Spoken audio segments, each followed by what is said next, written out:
എങ്ങനെയുണ്ട് എന്റെ ഇമാജിനേഷൻ? ഇമാജിനേഷനോ? ആ, ഒരു ഹൊറർ മൂഡ് കൂടെ കിട്ടിയില്ല തനിക്ക്? സാറൊന്ന് പോയേ, എനിക്ക് ഓർമ്മയില്ലാത്തോണ്ടല്ലേ.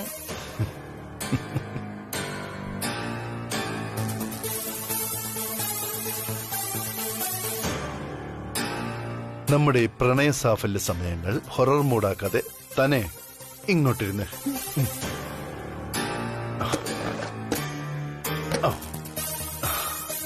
ഇനി ശരിക്കും സംഭവിച്ചത് എന്താണെന്ന് ഞാൻ പറഞ്ഞത്.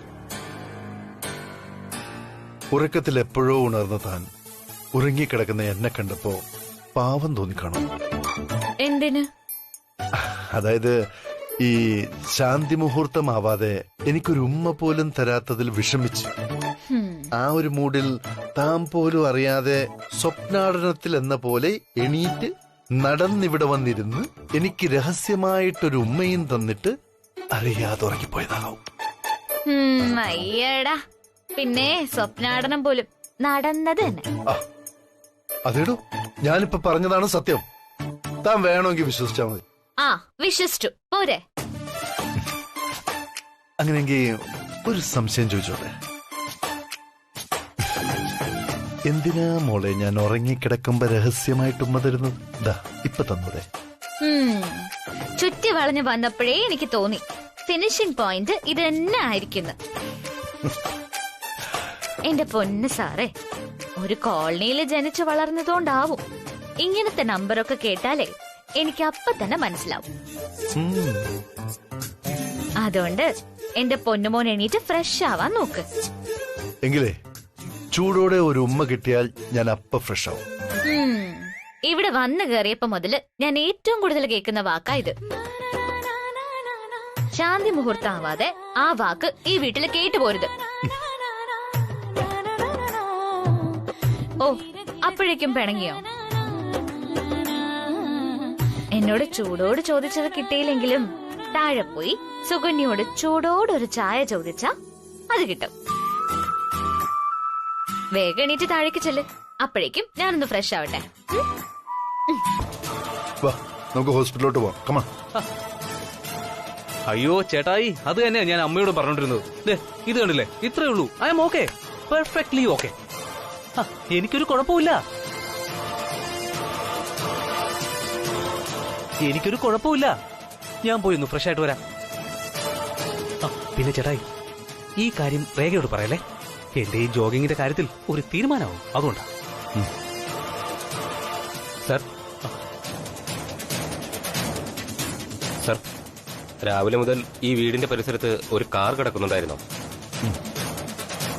കണ്ടിട്ട് വേറെ സംശയമൊന്നും തോന്നാത്തതുകൊണ്ട് ഞങ്ങളത് കാര്യമാക്കില്ല. പക്ഷെ രഘു സാർ ജോഗിങ്ങിന് പോയപ്പോ ആ കാർ സാറിന്റെ പിന്നാലെ ഉണ്ടായിരുന്നു. ഒരു ചാര നിറത്തിലുള്ള ഇന്നോവ കാറായിരുന്നു അത്. ആ ചേട്ടായി, അതേ നിറത്തിലുള്ള വണ്ടി തന്നെയാ എന്റെ നേരം വന്നത്. നീ ആ വണ്ടിയുടെ നമ്പർ ശ്രദ്ധിച്ചോ? ഇല്ല ചേട്ടായി, പെട്ടെന്ന് ഇങ്ങനെയൊക്കെ സംഭവിച്ചപ്പോ എനിക്ക് നമ്പർ നോട്ട് ചെയ്യാൻ പറ്റിയില്ല.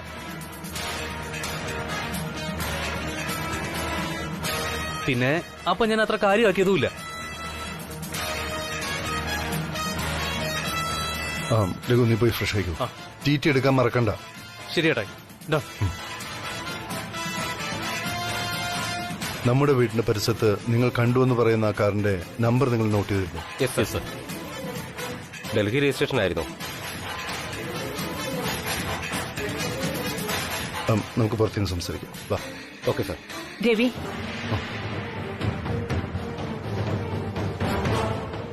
നിങ്ങൾ പുറത്തേക്ക് പൊയ്ക്കോളൂ. എന്താ അമ്മേ, വിഷമിക്കേണ്ട. നമ്മൾ ഭയക്കുന്ന പോലുള്ള പ്രശ്നങ്ങളൊന്നും ഉണ്ടാവില്ല. അമ്മ സമാധാനമായിട്ടിരിക്കും. എന്നെ സമാധാനിപ്പിക്കാനായിട്ട് നീ ഓരോന്ന് പറയണ്ട രവി.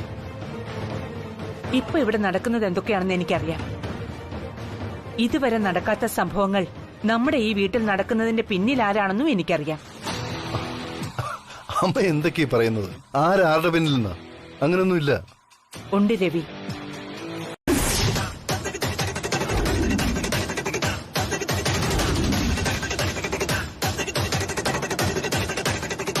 അനിയനോ ഭാര്യയോ ആണെങ്കിൽ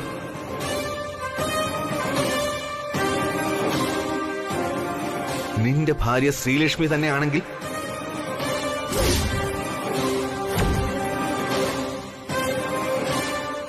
സംഭവിച്ചു കഴിഞ്ഞിട്ട് പിന്നെ പശ്ചാത്തപിച്ചിട്ട് കാര്യമില്ല രവി.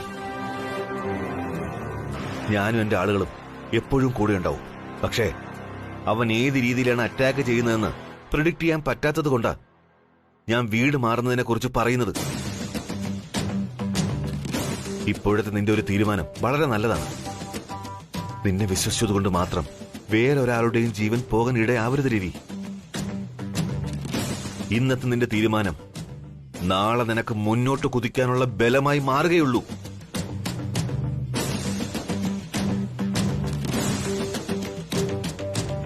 ഇനി നീ എന്ത് തീരുമാനിച്ചാലും രാജാറാം എന്ന സെക്യൂരിറ്റി ഓഫീസർ ഒരു തീരുമാനം എടുത്തിട്ടുണ്ട്. എനിക്കെന്റെ ബോസിന്റെ ജീവനാണ് വലുത്.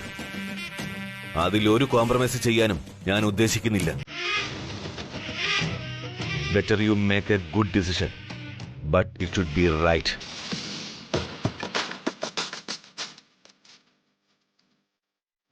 Raja, take your own time.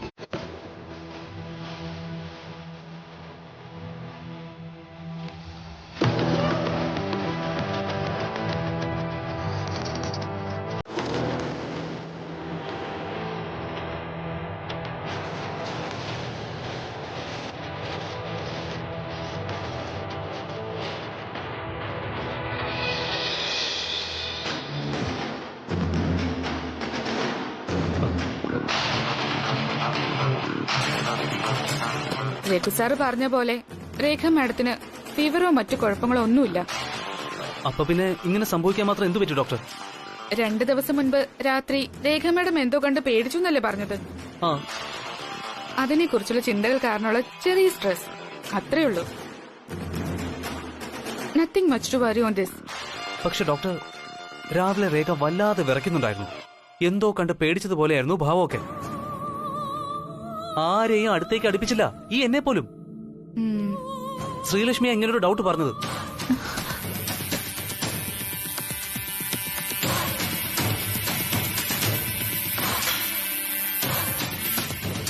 Rekha madam എന്തു പറ്റി? കണ്ടില്ല ഡോക്ടർ, ഞാൻ പറഞ്ഞില്ലേ രേഖയ്ക്ക് എന്തോ കുഴപ്പമുണ്ട്. എന്തെങ്കിലും ബുദ്ധിമുട്ടുണ്ടെങ്കിൽ ഡോക്ടറോട് തുറന്നു പറ രേഖ. ഇപ്പൊ ഞാൻ നടന്നതൊക്കെ തുറന്നു പറഞ്ഞാലും ആരും വിശ്വസിക്കാൻ പോകുന്നില്ല. എല്ലാം പറഞ്ഞിട്ട് ആ ശ്രീലക്ഷ്മിയുടെ മുന്നിൽ പോയി നിൽക്കാനും എനിക്ക് പേടിയാ. വേണ്ട, ഇപ്പൊ ഒന്നും പറയണ്ട. ഒരവസരം ഉണ്ടാവുമ്പോ എല്ലാവരുടെ മുൻപ് വെച്ച് തന്നെ ഞാൻ നടന്നതെല്ലാം തുറന്നു പറയും. രേഖ, എന്താ രേഖ ഇത്? എന്തെങ്കിലും ഉണ്ടെങ്കിൽ ഡോക്ടറോട് തുറന്നു പറയും. Raghu sir, it's okay. അങ്ങനെ പറയാനും മാത്രം രേഖ മാഡത്തിന് ഒരു കുഴപ്പമില്ല അല്ലേ മാഡം? ആ ഷോക്കിൽ നിന്നുണ്ടായ പ്രശ്നമാണിത്. നന്നായി ഒന്ന് ഉറങ്ങി എഴുന്നേൽക്കുമ്പോ എല്ലാം ശരിയാവും.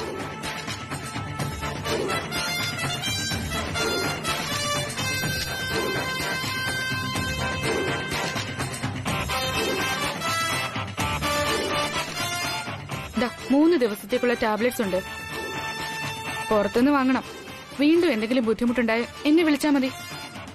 ശരി ഡോക്ടർ, താങ്ക് യു. ശരി രേഖ വാ.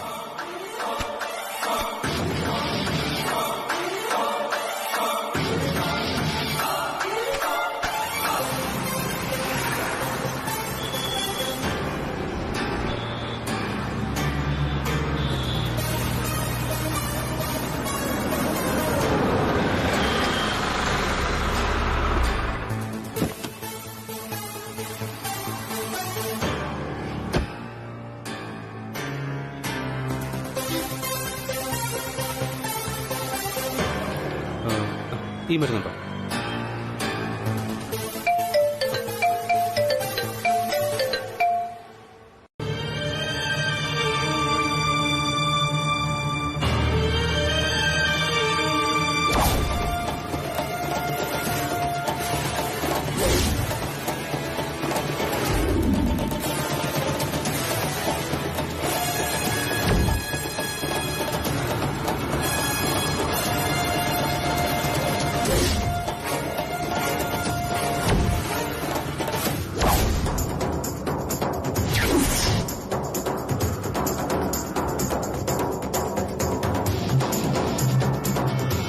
അമ്മേ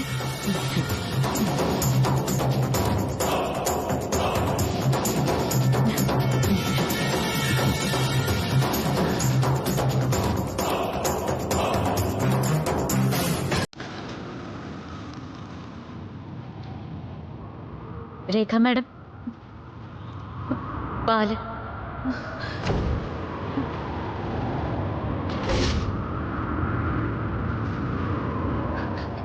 എനിക്ക് വേണ്ട.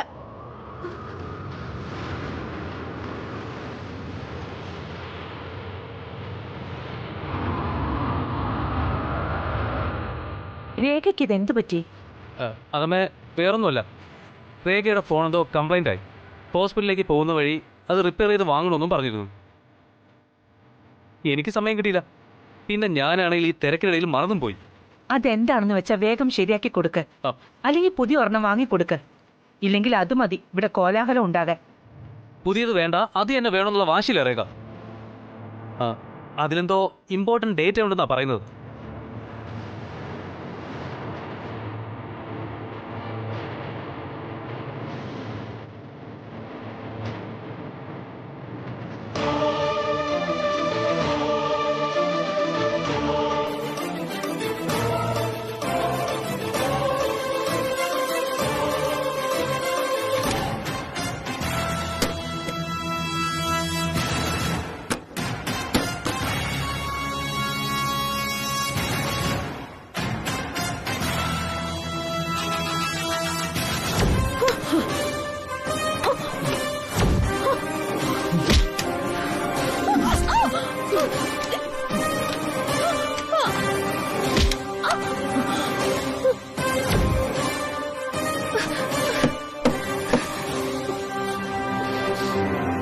ഈ വീട്ടിൽ കാലെടുത്ത് വെച്ചപ്പോ തന്നെ ഉണ്ടായ അനുഭവം അത്ര നല്ലതല്ലോ. അവളുടെ രൂപവും ഭാവവും കണ്ടപ്പോ തന്നെ എന്തോ ഒരു ഭയം.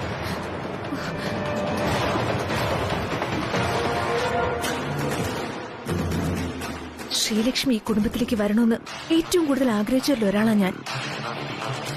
അവളെ ഈ വീട്ടിൽ നിന്ന് ഇപ്പൊ പറഞ്ഞുവിടാൻ ആഗ്രഹിക്കുന്നതും ഈ ഞാൻ തന്നെയാ. ഓഫീസിലെ വലിയ മാഡം, ഈ വീട്ടിലെ മൂത്ത മരുമകൾ, അങ്ങനെ വീട്ടിലെ വലിയ സ്ഥാനമാനങ്ങളൊക്കെ നീ അടക്കി ഭരിച്ചോ. ആ ഫോൺ ഒന്ന് റിപ്പയർ ചെയ്ത് കിട്ടേണ്ട സമയം, ആ സമയദൈർഘ്യം മാത്രം നിന്റെ ഈ വീട്ടിലെ ആയുസ്. നിന്റെ ഉള്ളിലിരിപ്പും നിന്റെ പുറമെയുള്ള സ്വഭാവം തമ്മിൽ യാതൊരു ബന്ധമില്ലെന്ന് ഇവിടെ എല്ലാവരും അറിയുന്നതോടെ നിനക്ക് പതിച്ചു തന്നിരിക്കുന്ന സ്ഥാനമാനങ്ങളും ആടയാഭരണങ്ങളും ഇറക്കി വെക്കേണ്ടി വരും. ഇറക്കി വയ്പ്പിക്കും ഞാൻ. പിന്നെ ബാക്കിയുള്ളത് ഈ രേഖയുടെ സിംഹാസനാരോഹണമാണ്. വർമ്മൻ കുടുംബത്തിലെ മഹാറാണിയായി രേഖയുടെ പട്ടാഭിഷേകം. അത് കാണാനുള്ള യോഗം പോലും നിനക്കുണ്ടാവില്ല ശ്രീലക്ഷ്മി.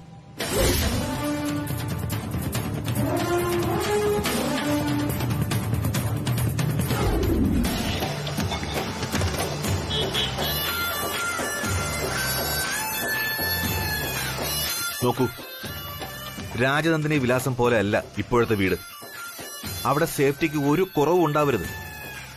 ഞാനിത് പറയാൻ കാരണം, രഘു സാറ് ജോഗിങ്ങിന് പോകുന്ന സമയം വരെ ഒരു വണ്ടി ഗേറ്റിന് പുറത്ത് കാത്തു നിൽക്കുന്നത് നിങ്ങൾ കണ്ടതാണ്. എന്നിട്ടും ആ വണ്ടി ഏതാണെന്നോ എന്തിനാണ് അവിടെ പാർക്ക് ചെയ്തെന്നോ നിങ്ങൾ അന്വേഷിച്ചില്ല. രഘു സാറിനെ ആ വണ്ടി ഫോളോ ചെയ്യുന്നത് നിങ്ങൾ ശ്രദ്ധിച്ചു.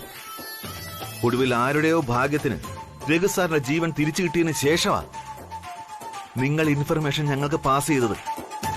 That's your mistake. സാറ് പറഞ്ഞ പ്രകാരമല്ലേ ഞാൻ പോയി അമ്മയോട് സംസാരിച്ചത്. അപ്പൊ അമ്മ പറഞ്ഞത് GD എന്ന പക്കാ ക്രിമിനലിന് വേണ്ടി പേടിച്ചോടാൻ ഒരു കാരണവശാലും തയ്യാറല്ല എന്നാണ്. പിന്നെ ആർക്കാണ് ഇത്ര ഭയം? ഭയത്തിന്റെ കാര്യമല്ല സാന്ദ്ര മേഡം. ഞാൻ രവി സാറിന്റെ കാര്യങ്ങൾ പറഞ്ഞു മനസ്സിലാക്കിയപ്പോ അവർക്ക് തോന്നിക്കാണും ഈ സന്ദർഭത്തിൽ ഞാൻ പറഞ്ഞത് നല്ലൊരു തീരുമാനമായിരിക്കുമെന്ന്. അത്രേ ഉള്ളൂ. അതങ്ങനെ അല്ല രാജാറാം സാർ. ഒരിക്കലും ഒരു ഒളിച്ചോട്ടം രവി സാറും ഗായത്രി അമ്മയും നടത്തില്ല. അതിന് പിന്നിൽ വേറെന്തോ നമ്മൾ അറിയാത്തൊരു രഹസ്യം ഉണ്ടാവണം. സെക്യൂരിറ്റി ഹെഡായ സാറിനും അതറിയില്ലെന്ന് പറഞ്ഞാ എന്ത് രഹസ്യം? അമ്മ പറഞ്ഞത് തന്നെയാണ് ശരി. GD അയാൾ എങ്ങനെ എന്ത് എപ്പ ചെയ്യുമെന്ന് നമുക്ക് പ്രെഡിക്റ്റ് ചെയ്യാൻ പറ്റില്ല. കറക്റ്റ് ആണ് സർ പറഞ്ഞത്. പക്ഷേ ഇപ്പൊ പറഞ്ഞതില് ചെറിയൊരു തിരുത്തുണ്ട്. എങ്ങനെ എന്ത് എപ്പോ ചെയ്യുമെന്ന് നമുക്ക് പ്രെഡിക്റ്റ് ചെയ്യാൻ പറ്റാത്തത് ജിഡിയുടെ കാര്യത്തിലല്ല രാജാറാം സർ, ശ്രീലക്ഷ്മിയുടെ കാര്യത്തിലാണ്. ശ്രീലക്ഷ്മിയോ? What you mean? I mean it sir. ആ വീട്ടിൽ ഓരോ ദിവസം കഴിയുന്തോറും അപകടകാരിയാവുന്നത് അപ്രത്യക്ഷത്തിലുള്ള ജിഡി അല്ല, പ്രത്യക്ഷത്തിലുള്ള ശ്രീലക്ഷ്മിയാണ്. രാജനന്ദിനി വിലാസത്തിലെ ആ ഒരു മുറി, ആ ഒരു റൂം ശ്രീലക്ഷ്മിയായിട്ട് കൂട്ടി വായിക്കുമ്പോ there is something wrong. അതൊക്കെ സാന്ദ്ര മേഡത്തിന് തോന്നുന്നതാ.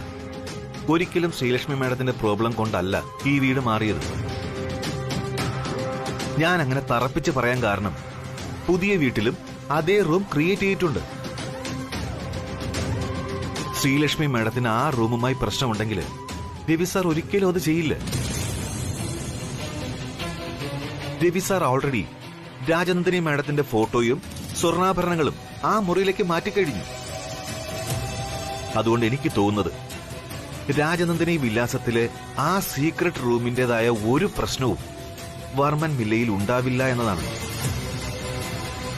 മാത്രമല്ല ശ്രീലക്ഷ്മി മാഡത്തിന് പഴയതുപോലുള്ള ഒരു പ്രശ്നവും ഇപ്പൊ ഇല്ലല്ലോ. ഇപ്പൊ ഇല്ലായിരിക്കാം, പക്ഷെ രാജാറാം സർ പറഞ്ഞതുപോലെയാണ് കാര്യങ്ങളെങ്കിൽ ഈ മാറ്റങ്ങൾ മറ്റു പല സംഭവങ്ങൾക്കും തുടക്കമാവും.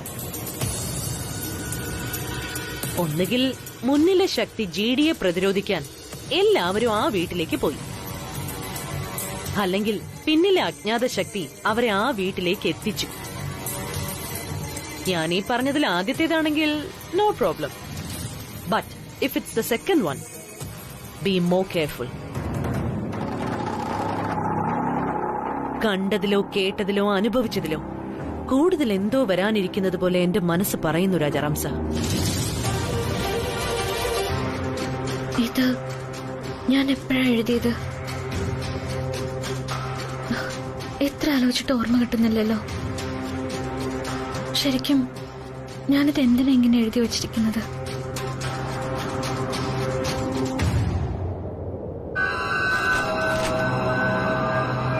ഈ ഡയറിയിൽ ഞാൻ എഴുതുന്ന ഓരോ വാക്കും അക്ഷരം പ്രതി സത്യമാണ്. ഇതെന്റെ ഭൂതകാലത്തിനും ഭാവി ജീവിതത്തിനും ഇടയിലുണ്ടായ ഞാൻ അറിഞ്ഞ സത്യങ്ങളാണ്. ഇത് ഞാൻ എന്നോട് തന്നെ പറയുന്ന നഗ്ന സത്യം. എന്റെ പഴയ ജീവിതത്തിനും നടന്നുകൊണ്ടിരിക്കുന്ന ജീവിതത്തിനും ഇടയിലുണ്ടായ പരിഹരിക്കാനാവാത്ത ചില പ്രശ്നങ്ങൾ. ഇന്നത്തെ അഷ്ടമി ദിവസം ഞാൻ മനസ്സിലാക്കുന്ന ഈ സത്യങ്ങളാണ് ഇനി അങ്ങോട്ട് എന്റെ സുരക്ഷയും ഭാവിയും.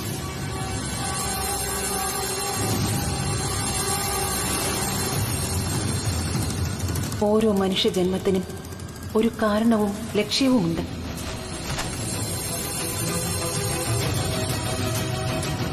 ആ കാരണത്തിന് പിന്നിൽ ചെയ്യേണ്ടതായിട്ടുള്ള ഒരുപാട് കർമ്മങ്ങളുണ്ട്. എല്ലാ മനുഷ്യർക്കും ലക്ഷ്യത്തിലേക്കെത്താൻ കടമകളും ഉത്തരവാദിത്തങ്ങളും ഉണ്ടാകും. ഇപ്പോൾ നീ അറിയേണ്ടതും അതാണ്. ശരിക്കും നീ ആരാണ്?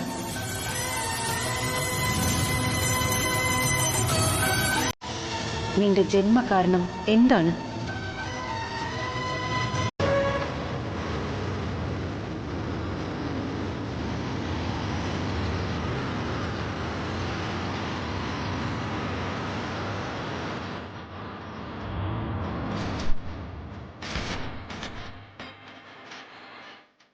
നിന്റെ ജന്മത്തിന് രവിയുമായി ഒരുമിച്ച് ജീവിക്കുന്നതിനപ്പുറം മറ്റൊരു ലക്ഷ്യം കൂടിയുണ്ട് ശ്രീലക്ഷ്മി.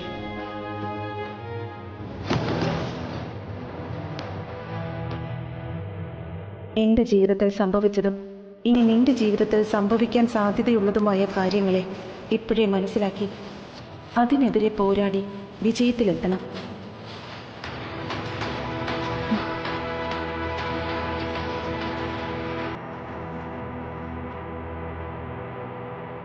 രാജനന്ദിനിക്ക് സംഭവിച്ചതും എനിക്ക് സംഭവിക്കാൻ സാധ്യതയുള്ളതുമായ കാര്യങ്ങളോ?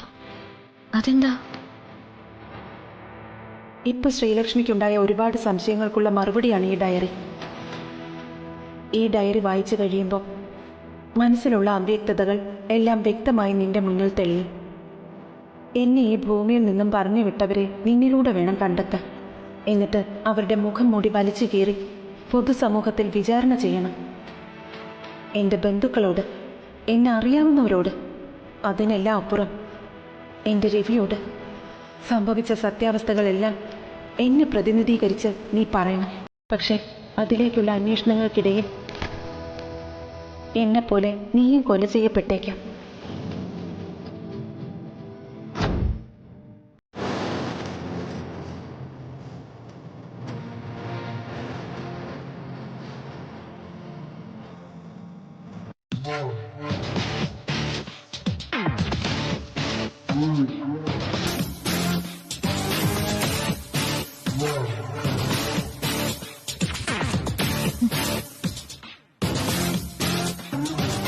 ആ വാ നമുക്ക് പോവാം.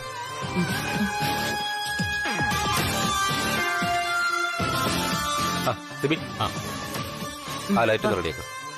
മാഡം എവിടെ നിന്നാ മതി, ഞാൻ എന്റെ മൊബൈലിൽ പോസ്റ്റൊക്കെ ഒന്ന് കാണിച്ചു തരാം, ഒന്ന് കണ്ടോളൂ.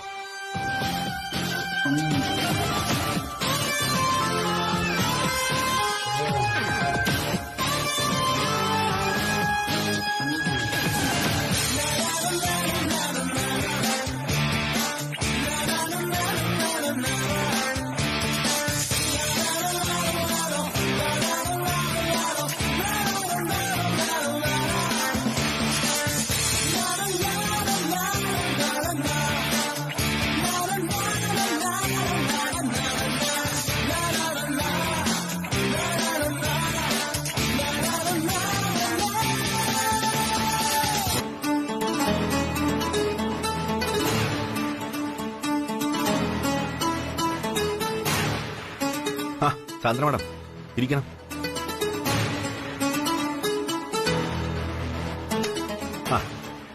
Anyway congratulations. ഫോട്ടോഷൂട്ട് ഗംഭീരമായി. അല്ല, അത് ഞാൻ പ്രത്യേകിച്ച് പറയേണ്ട കാര്യമില്ലല്ലോ. സാന്ദ്ര മാഡം എന്തെങ്കിലും ഒരു കാര്യം ഏറ്റാൽ 100% പെർഫെക്ഷൻ ഗ്യാരണ്ടി അല്ലേ? മതി രാജാറാം സർ, എന്നെ ഏൽപ്പിച്ചിരുന്ന ഡ്യൂട്ടി ഞാൻ ചെയ്യുന്നു. That's all. അതെന്തെങ്കിലും ആവട്ടെ. മാഡത്തിന്റെ ഈ ക്യാബിനിലേക്ക് ഇപ്പോ ഉള്ള വിസിറ്റ് എന്തായാലും ഒഫീഷ്യലി അല്ല. മാഡത്തിന് എന്നോട് എന്തോ പറയാനുണ്ട്. Am I right? Right Rajaram sir. ഇന്ന് നമ്മുടെ ഈ ഓഫീസില് വിചിത്രമായൊരു അപ്പോയിന്റ്മെന്റ് നടന്നു. സാർ അറിഞ്ഞായിരുന്നോ? വിചിത്രമായ അപ്പോയിന്റ്മെന്റോ? യെസ്. വർമ്മൻ കമ്പനി എന്ന ഈ മൾട്ടിനാഷണൽ കമ്പനി ഒരു അന്ധന് ജോലി കൊടുത്തിരിക്കുന്നു. ഇവിടെ എന്നല്ല, ഈ ലോകത്തിൽ എവിടെയെങ്കിലും ഇതൊക്കെ നടക്കുമെന്ന പല സ്റ്റാഫുകളുടെയും സംശയം. അതില് മാഡം പറയുന്നത്ര വിചിത്രമായ സംഭവങ്ങളൊന്നുമില്ല. രവി സാറിന്റെ സഹായിക്കാനുള്ള മനസ്സ്, അത്രേ ഉള്ളൂ. സഹായിക്കാനുള്ള മനസ്സോ അതോ പ്രായച്ചിത്തം ചെയ്യാനുള്ള മനസ്സോ? കൃഷ്ണയ്ക്കും ദീപുവിനും ജോലി കൊടുത്തത് സർ നേരത്തെ പറഞ്ഞ നല്ല മനസ്സ്. പക്ഷേ ത്രിവിക്രമന്റെ കാര്യത്തില് സംഗതി അതല്ലല്ലോ. സാന്ദ്ര മാഡം എന്തൊക്കെയാ പറയുന്നത്? ഞാൻ പറഞ്ഞത് എന്താണെന്നൊക്കെ വ്യക്തമായിട്ട് രാജാറാം സാറിന് മനസ്സിലായിട്ടുണ്ട്. ഒരിക്കലും പുറത്തു പറയാൻ ആഗ്രഹിക്കാത്ത ആ കാര്യങ്ങളിലേക്ക് ഞാൻ കടക്കുന്നില്ല. എന്നെ മാഡം വിളിച്ചു എന്ന് പറഞ്ഞു. എന്താ മാഡം കാര്യം? പറയാം സാന്ദ്ര. കുറച്ച് കാര്യങ്ങൾ സാന്ദ്രയോട് പറയണം. പക്ഷെ അത് ഇവിടെ വെച്ചല്ല, വീട്ടിൽ വെച്ച്, വർമ്മൻ വില്ലയിൽ വെച്ച്. വർമ്മൻ വില്ലയിൽ വെച്ചോ? അതെ, വർമ്മൻ വില്ലയിൽ വെച്ച് തന്നെ. സാന്ദ്രയെ വീട്ടിലേക്ക് ക്ഷണിക്കാനാ ഞാൻ ഇങ്ങോട്ട് വരാൻ പറഞ്ഞത്. Excuse me. ഇവളെന്തിനാ ഇപ്പൊ എന്നെ വീട്ടിലേക്ക് ക്ഷണിക്കുന്നത്? ഇവരുടെ വീട്ടിൽ ചെന്ന് നിന്നപ്പോഴൊക്കെ ഇൻസൾട്ട് ചെയ്ത് വിട്ടിട്ടേയുള്ളൂ. ഇത്ര സ്നേഹത്തോടെ അങ്ങോട്ട് എന്നെ ക്ഷണിക്കുന്നെങ്കിൽ എന്തോ ദുരുദ്ദേശം ഉണ്ടെന്ന് തീർച്ചയാ. നോ സാൻഡ്ര, ഇവളുടെ വാക്ക് കേട്ട് കുരുക്കുകളിൽ ചെന്ന് ചാടരുത് നീ. എന്താ സാന്ദ്ര, വീട്ടിലേക്ക് വരാതിരിക്കാൻ എന്തെങ്കിലും കാരണം ആലോചിക്കുകയാണോ? ഓ, ഞാൻ ക്ഷണിച്ചത് എന്തെങ്കിലും ദുരുദ്ദേശത്തോടെ ആണോ എന്ന് സാന്ദ്രയ്ക്ക് സംശയം അല്ലേ? എന്നാ ഞാനൊരു സത്യം പറയട്ടെ, ദുരുദ്ദേശം തന്നെയാ. അത് പക്ഷെ സാന്ദ്രയ്ക്ക് പ്രശ്നമാവുന്ന കാര്യമൊന്നും അല്ല, ഗുണം ഉണ്ടാവാൻ പോകുന്ന കാര്യം തന്നെയാ. മാഡം, രാജനന്ദിനി സാരീസിന്റെ മോഡലായി അഭിനയിച്ച മാഡം അല്ലേ?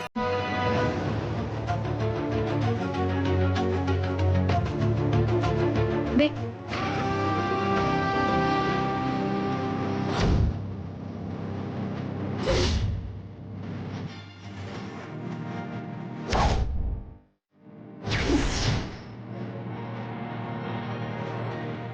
ഇത് മാഡം അല്ലേ? അതെ, ഞാൻ തന്നെയാ. സാർ, രവിചന്ദ്രവർമ്മ സാറല്ലേ? സാറിനെ കാണാൻ കഴിഞ്ഞതിൽ വളരെ സന്തോഷം. മാഡത്തിന്റെ പേരാണോ രാജനന്ദിനി?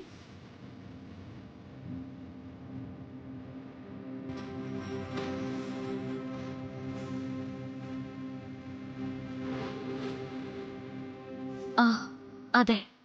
സത്യം പറഞ്ഞ ഞാൻ സാരിയൊന്നും എടുക്കുന്ന ആളല്ല. പക്ഷെ മാഡത്തിന്റെ ആട് കണ്ട ശേഷമാണ് ഞാൻ സാരി എടുക്കാൻ തീരുമാനിച്ചത്.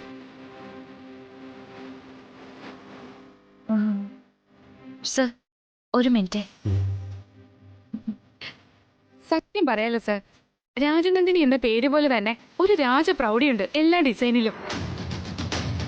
എല്ലാം രാജനന്ദിനി മാഡത്തിന്റെ സെലക്ഷൻ ആയിരിക്കും അല്ലേ? രഘുവിന്റെ സെക്കൻഡ് പ്രൊഡിക്ഷൻ തെറ്റിപ്പോയി. മദർലോ വിളിക്കുന്നതിന് മുൻപ് സാന്ദ്രയെ ഞാനാ വീട്ടിലേക്ക് വിളിച്ചത്. അത് നന്നായി രേഖ. താൻ ഇങ്ങോട്ട് ക്ഷണിച്ചത് സാന്ദ്രയ്ക്കും വളരെ സർപ്രൈസ് ആയി കാണും അല്ലേ സാന്ദ്ര? അതെ സർ. ആ,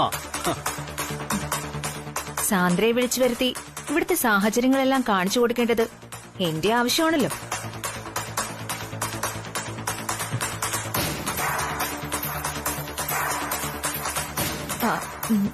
രഘു, പുതിയ വീട്ടിലെ അറേഞ്ച്മെന്റ്സ് ഒക്കെ സാന്ദ്രയെ കാണിക്കുന്ന കാര്യം ഞാൻ ഉദ്ദേശിച്ചത്. ഓ, ഇന്റീരിയറിൽ എന്തെങ്കിലും ചേഞ്ച് വേണമെങ്കിൽ സാന്ദ്ര അത് ഒറ്റ നോട്ടത്തിൽ കണ്ടുപിടിക്കും. She's very talented in that.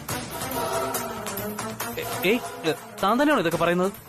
അതെ, ഞാൻ തന്നെയാ. എന്റെ അസിസ്റ്റന്റിന്റെ ടാലന്റിൽ എനിക്ക് നല്ല വിശ്വാസമുണ്ട്.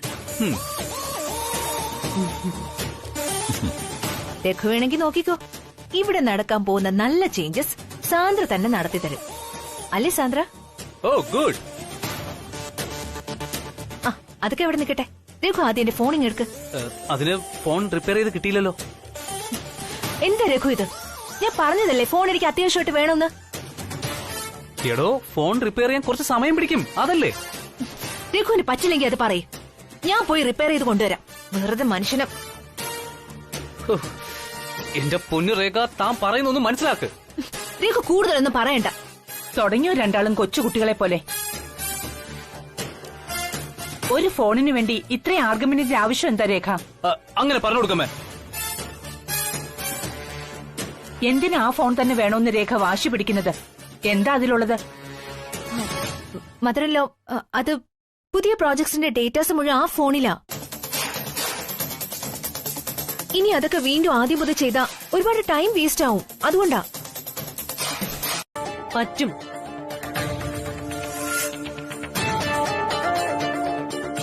ശ്രീലക്ഷ്മി മാഡത്തെക്കുറിച്ച് രേഖ മാഡത്തിന് അറിയാത്തത് കൊണ്ടാ ഈ സംശയം തന്നെ ഉണ്ടാവാൻ കാരണം. മാഡം പറയുന്ന പോലെ ഒരുപാട് ആഭരണങ്ങൾ ധരിക്കാൻ ഇഷ്ടപ്പെടുന്ന ഒരു സ്ത്രീ അല്ല അവര്. പിന്നെ ബ്രദറിലോയെ പോലെ സമാധാനത്തിന് വേണ്ടി അവിടെ പോയി ഇരിക്കുന്നു എന്നാണോ സാന്ദ്ര പറഞ്ഞു വരുന്നത്? അതോ അതിനകത്ത് അവൾ ഉല്ലാസയാത്ര പോവാണോ ഇടയ്ക്കിടയ്ക്ക്? ഈ വീട്ടിൽ ആരും അറിയാതെ അവൾ അകത്തേക്ക് കയറി പോകുന്നതും വരുന്നതും ഞാൻ കണ്ടു. അതാണ് ഞാൻ നേരത്തെ സാക്ഷി എന്ന് പറഞ്ഞത്.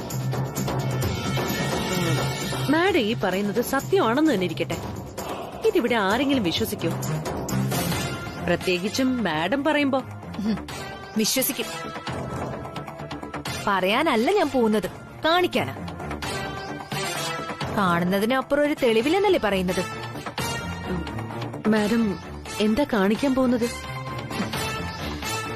എല്ലാം കൂടി ഒരുമിച്ച് ഞാനങ്ങ് പറഞ്ഞു തീർത്താ കാണുന്നൊരു സുഖം പോയില്ലേ സാന്ദ്ര? ഇപ്പൊ സാന്ദ്രയ്ക്കുള്ള സംശയം ഞാൻ തീർക്കുന്നൊരു ദിവസം വരും. അന്ന് എല്ലാവരോടൊപ്പം സാന്ദ്ര ഉണ്ടാവണം, അത് കണ്ട് കൈയടിക്കാൻ. അന്ന് പൊളി ശ്രീലക്ഷ്മിയുടെ സഞ്ചാര കഥ. മാഡം ഈ പറയുന്നത് സ്വന്തം അനിയത്തിയായി കണ്ട് സ്നേഹിക്കേണ്ട ഒരു പെൺകുട്ടിയെ കുറിച്ചാ. എന്തെങ്കിലും ഈഗോ ഉണ്ടെങ്കിൽ അത് പറഞ്ഞ് അവസാനിപ്പിച്ച് മുന്നോട്ട് പോകുന്നതല്ലേ നല്ലത്. No compromise. എന്താ ഞാൻ പറയുന്നതൊക്കെ കേട്ട് സാന്ദ്ര ഞെട്ടിന്ന് തോന്നുന്നു. ഞെട്ടലൊന്നും അല്ല മാഡം. മാഡം ചെയ്യാൻ പോകുന്നത് ശരിയല്ല എന്ന എന്റെ തിരിച്ചറിവ്. ശ്രീലക്ഷ്മി മാഡത്തെ രവി സാറിനെ കൊണ്ട് കെട്ടിക്കാൻ മുന്നിൽ നിന്ന ആളാണ് രേഖ മാഡം. പെട്ടെന്ന് ഇത്രയും ശത്രുത തോന്നാൻ അത്ര വലിയ കാരണങ്ങളൊന്നും ഞാൻ കണ്ടിട്ടുമില്ല. ഇപ്പൊ ഈ ചെയ്യുന്നതൊക്കെ ശരിയല്ലെന്നാ എന്റെ പക്ഷം. സാന്ദ്ര കണ്ടിട്ടില്ല, ശരിയാണ്. എനിക്കൊപ്പോൾ ഒരു ശത്രുവൊന്നും അല്ല ശ്രീലക്ഷ്മി. ആവശ്യമില്ലാത്ത പരിഗണന കൊടുത്ത് അവളെ കൊണ്ട് ഇതൊക്കെ ചെയ്യിച്ച എന്റെ അമ്മായിയമ്മ അടക്കം പ്രതികളാണ് അവളുടെ കേസില്. ഏത് മരുന്നും ആവശ്യത്തിന് ഇഞ്ചക്ട് ചെയ്യാവൂ. കൂടിപ്പോയ പ്രശ്നമാണ് സാന്ദ്ര. ഇന്നലെ കയറി വന്ന അവൾക്ക് എന്റെ തലയ്ക്ക് മുകളിൽ ഒരു സിംഹാസനം ഇട്ടുകൊടുത്തു. അതവളെ എളുപ്പമായി കണ്ട് അവിടെ കയറിങ്ങിയിരുന്നു. ആ സിംഹാസനം എന്റെ തലയ്ക്ക് മുകളിലായതുകൊണ്ട് എനിക്ക് അവളെ അവിടുന്ന് എഴുന്നേൽപ്പിച്ച് വിടാതിരിക്കാൻ പറ്റില്ലല്ലോ.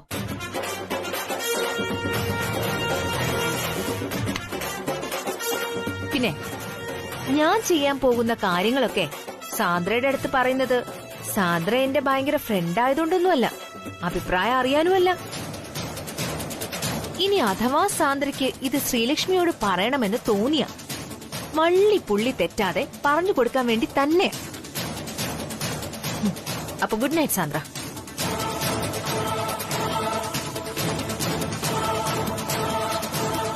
അതെ, രാത്രിയിൽ ഈ വീടിന്റെ അകത്തും പരിസരത്തും കറങ്ങി നടക്കുമ്പോ വളരെ സൂക്ഷിക്കണം.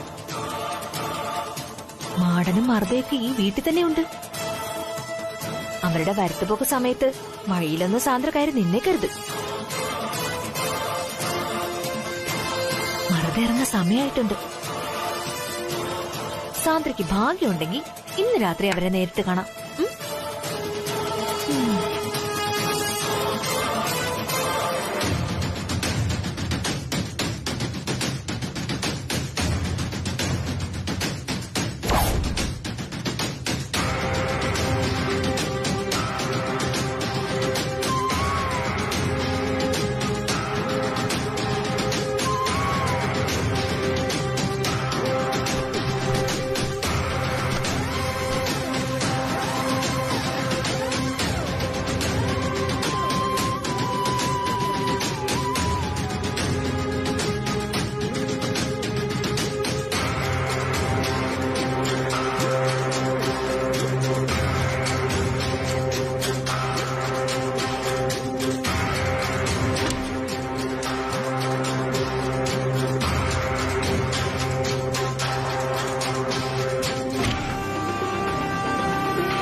ഈ ത്രിവിക്രമൻ സാഹസികമായി പിടിച്ചിരിക്കുന്നു.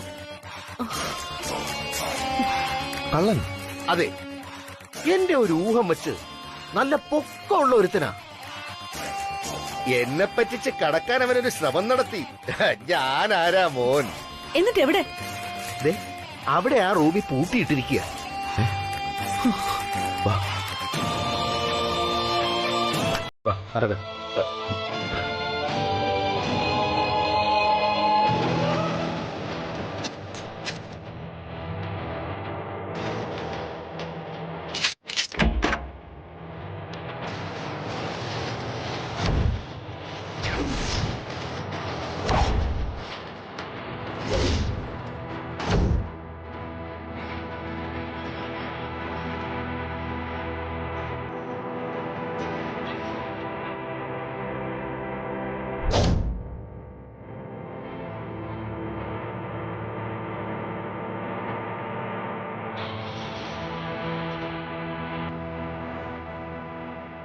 ഹലോ സാൻഡ്ര മാഡം, എങ്ങനെയുണ്ട് ഈ ത്രിവിക്രമന്റെ സന്ദർഭോചിതമായ പ്രവൃത്തി?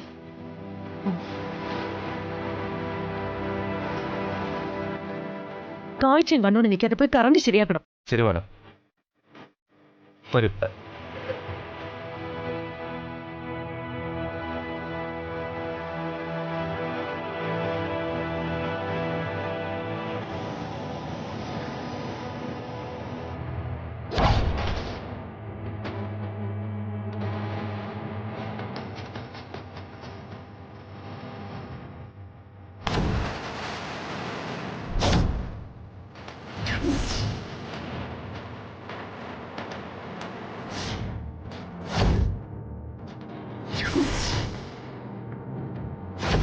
ഓഫീസിലേക്ക് പോ. കമാ.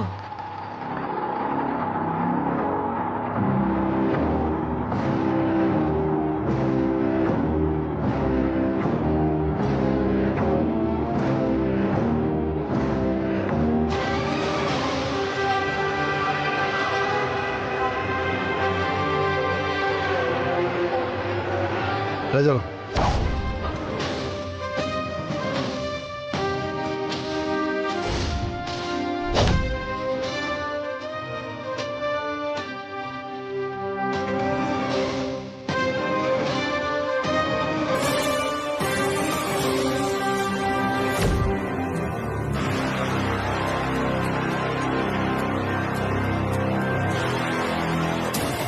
Come to my cabin.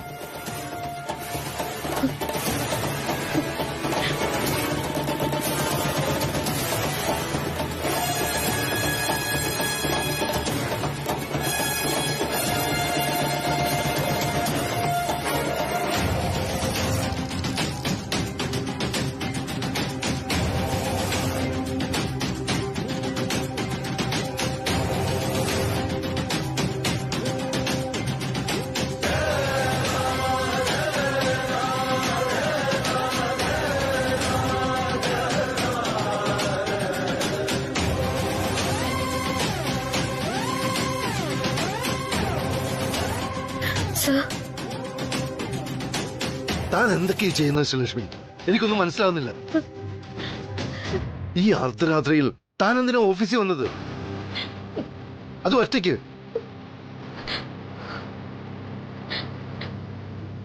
Sir, അത് ഞാനൊരു ഫയൽ നോക്കി. Stop this nonsense Sreelakshmi. എന്ത് ഫയല്? എന്ത് ഫയലാ താൻ ഈ തിരയുന്നത്? നേരം വൈകി രാത്രി തന്നെ ഫയല് വായിച്ചിട്ട് താൻ എന്ത് ചെയ്യാൻ പോവാ? ഉച്ചക്ക് റെസ്റ്റോറന്റിൽ പോകാൻ തുടങ്ങിയപ്പോഴുള്ള ഫയൽ അന്വേഷണം ഇത്. Sorry sir. അത്രയ്ക്ക് ഇമ്പോർട്ടന്റ് ആയ ഫയലാണെങ്കിൽ അത് വീട്ടിലേക്ക് കൊണ്ടുപോയാൽ പോരായിരുന്നോ? ഈ രാത്രിയിൽ ഇങ്ങോട്ട് വരണമായിരുന്നോ? ആരോടും പറയാതെ ഒറ്റയ്ക്കിറങ്ങി എന്തെങ്കിലും സംഭവിച്ചാലോ? എന്നോട് പറഞ്ഞിരുന്നെങ്കിൽ ആ ഫയൽ ഞാൻ എടുപ്പിച്ചു തരുമായിരുന്നല്ലോ. താൻ എന്തിനാ ഇതൊക്കെ കാണിക്കുന്നതെന്ന് എനിക്ക് മനസ്സിലാവുന്നില്ല Sreelakshmi. Sorry sir. Don't apologise anymore. എന്നിട്ട് ഫയൽ എവിടെ കിട്ടിയോ? വാ വന്ന് നമുക്ക് ഒരുമിച്ച് നോക്കാം. കമോൺ. അമ്മ ഇന്ന് ക്ഷേത്രത്തിലേക്ക് പോകാൻ ഇറങ്ങായിരുന്നു. എന്തായാലും മോളും ഇന്ന് ഫ്രീ ആണല്ലോ. അമ്മയോടൊപ്പം ക്ഷേത്രത്തിലേക്ക് വരുന്നോ മോള്? ജോത്സ്യര് പറഞ്ഞ ശാന്തി മുഹൂർത്തത്തിന് ഇനി 2 ദിവസം കൂടിയേ ഉള്ളൂ. ക്ഷേത്രത്തിൽ അമ്മ പ്രത്യേക വഴിപാടുകൾ നേർന്നിട്ടുണ്ട്. അയ്യോ അമ്മ, എനിക്ക് ഞാൻ ലീവാണെങ്കിലും ചെയ്തു തീർക്കാൻ ഒരുപാട് ജോലികൾ ബാക്കിയുണ്ട്. അതുകൊണ്ട് ശരി, അപ്പൊ പിന്നെ മോളുടെ ജോലികൾ നടക്കട്ടെ. അമ്മ ചോദിച്ചെന്നേ ഉള്ളൂ. എന്നാ അമ്മ പോയിട്ട് വരാം.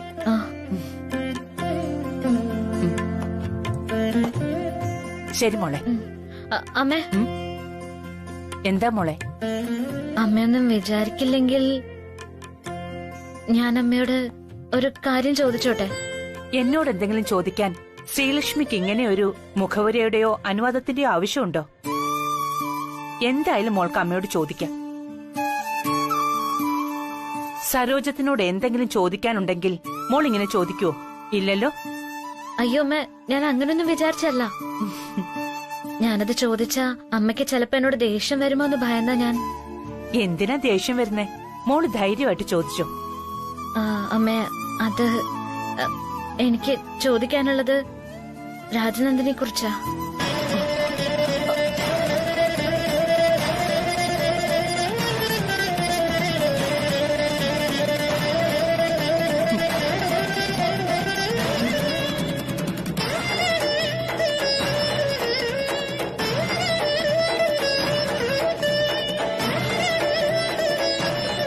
രാജനന്ദിനെ കുറിച്ചോ?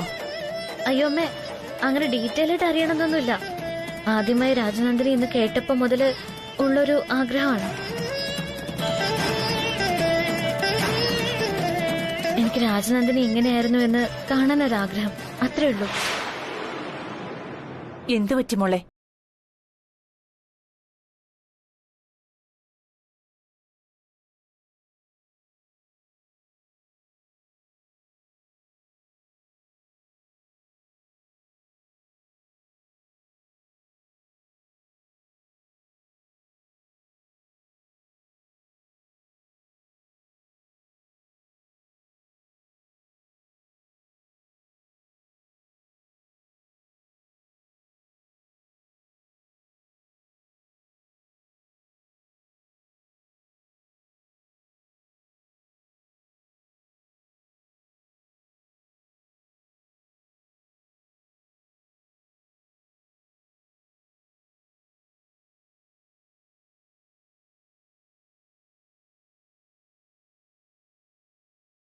എതിരു പറയുന്നുമില്ല. പക്ഷേ രാജനന്ദിനെ കാണാൻ എങ്ങനെയായിരുന്നു എന്നറിയണമെങ്കിൽ ആ റൂം തുറക്കണം ശ്രീലക്ഷ്മി.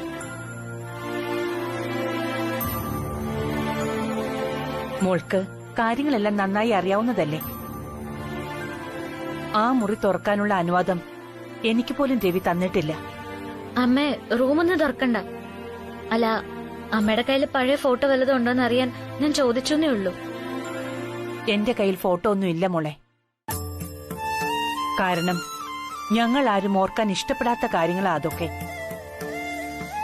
അതുകൊണ്ടാ ഫോട്ടോയും ആഭരണങ്ങളും കല്യാണസാരിയും അടക്കം അവനോട് സൂക്ഷിച്ചു വെക്കാൻ പറഞ്ഞത്. ഞങ്ങൾ മറക്കാൻ ശ്രമിച്ചപ്പോ അവന്റെ ഓരോ പ്രശ്നങ്ങളിൽ അവൻ അതിൽ ആശ്വാസം കണ്ടെത്തി. ഇപ്പോ മോള് വന്നതിന് ശേഷം പോലും അവനെ ഞാൻ വിലക്കിയിട്ടില്ല. നഷ്ടപ്പെട്ടത് ഇനി ഒരിക്കലും കിട്ടില്ല എന്നൊക്കെ പറയുമെങ്കിലും അത് വലിയൊരു നഷ്ടം തന്നെയല്ലേ മോളെ? അന്നാ മുറിയിൽ മോൾക്ക് പകരം വേറെ ആരെങ്കിലും ആയിരുന്നു കയറിയിരുന്നെങ്കിൽ ഇവിടെ എന്ത് നടക്കുമായിരുന്നു എന്ന് ആർക്കും പ്രവചിക്കാൻ പറ്റുമായിരുന്നില്ല. രാജനന്ദിനെ കുറിച്ച് എന്തറിയാനും ആ മുറി തന്നെ തുറക്കണം. എനിക്ക് വേണ്ടമ്മേ, സാരില്ല. ഞാൻ വെറുതെ ചോദിച്ചെന്നേ ഉള്ളൂ. ഇനി ആ മുറിയുടെ പേരിൽ സാറിനെ വിഷമിപ്പിക്കണ്ട. അതാ മോളെ നല്ല തീരുമാനം.